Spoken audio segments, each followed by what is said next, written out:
Bonjour à vous et bienvenue.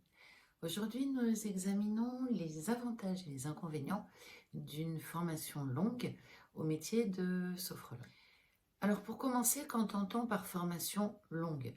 Petit rappel sur la notion de durée pour ceux ou celles qui n'ont pas vu notre vidéo sur les formations courtes. La notion de durée a deux dimensions. Il y a effectivement le nombre d'heures, mais aussi la temporalité, c'est-à-dire la durée dans le temps sur laquelle ce nombre d'heures est réparti. Alors concernant le nombre d'heures, les formations dites longues sont généralement des formations qui comprennent plus de 300 heures de formation conduite ou supervisée par un formateur. Alors attention, certains programmes affichent un nombre d'heures de formation, mais qui comprennent aussi vos propres entraînements personnels que vous effectuez en autonomie chez vous. Donc, on ne parle pas là tout à fait de la même chose, hein, ce n'est pas tout à fait comparable. Donc, vous trouverez dans ces formations longues des formations qui vont jusqu'à 600 heures, voire plus, sachant qu'en règle générale, en moyenne, ça se situe aux environs de 400-450 heures. Alors, voyons maintenant les avantages et les inconvénients. Donc, commençons par les inconvénients. Le principal est le tarif.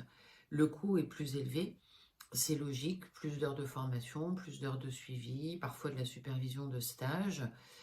Bon, donc l'objet ici n'est pas de répertorier tous les tarifs de toutes les formations, mais pour avoir un ordre d'idée, il faut généralement compter un minimum de l'ordre de 4 500 € à peu près. Ça peut aller jusqu'à 7 000 €, voire plus. Pour autant, il s'agit aussi d'un investissement avec un retour sur investissement. Donc l'accès à des ressources supplémentaires, une connaissance plus approfondie de la méthode, plus d'entraînement, plus d'expérimentation, une reconnaissance accrue sur le marché, une meilleure crédibilité. Donc ça, c'est à prendre en compte aussi. Autre inconvénient, la longueur dans le temps. Alors, bon, s'embarquer dans 18 mois de formation ou plus, même à temps partiel, ça peut être décourageant lorsque nous avons un projet. Nous avons hâte parfois et puis c'est entendable. En revanche, ces formations, elles se déroulent souvent en discontinu à raison de quelques jours par mois, en semaine ou en week-end, ce qui permet de garder une activité professionnelle tout en vous formant. Ce qui m'amène aux avantages d'une formation longue. Alors déjà, l'expérience, la pratique, les stages, l'accompagnement. Une formation longue vous offre l'opportunité d'expérimenter les techniques de sophrologie de façon vraiment plus approfondie. Il y a plus d'occasions de pratiquer, d'affiner vos compétences, de recevoir des retours précieux de vos pairs, de vos formateurs, avec aussi un accompagnement plus personnalisé, un réel accompagnement. Les formateurs ont le temps de comprendre vos besoins, vos axes de progression, vos points forts, de vous guider dans votre progression et de répondre plus spécifiquement à vos questions, voire parfois à vos doutes si vous en avez. Autre avantage, la professionnalisation. Apprendre la sophrologie est une chose, mais il faut également apprendre le métier. Comment utiliser les techniques avec des clients de façon pertinente, comment les écouter, comprendre leurs demandes, comment créer des séances, un enchaînement de séances en individuel, en collectif, savoir conduire des pratiques, poser sa voix par exemple, hein.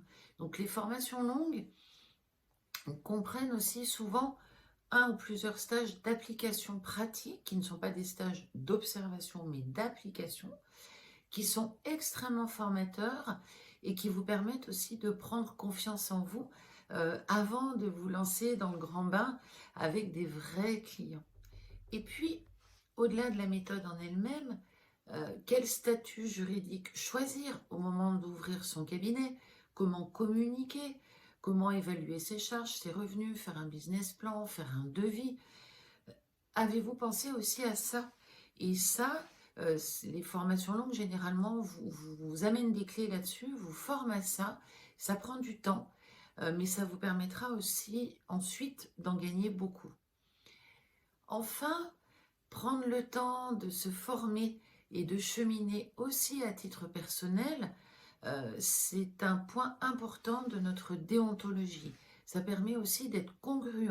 Alors une formation n'est pas une thérapie de groupe, mais c'est important aussi d'avoir ces temps d'intégration et de cheminement personnel.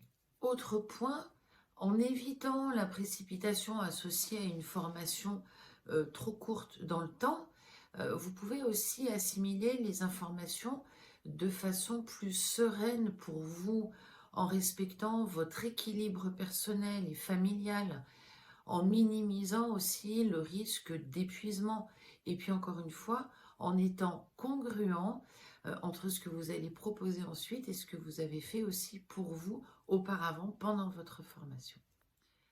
Alors pour conclure, je dirais que choisir une formation longue, ça représente un coût en temps, en énergie, en argent, mais ça peut être intéressant d'y réfléchir en termes d'investissement et surtout de retour sur investissement, a fortiori dans le cadre d'une reconversion professionnelle, étape importante dans une vie et pour laquelle on a peut-être un petit peu moins droit à l'erreur. J'espère que cette vidéo vous aura apporté des éclairages utiles.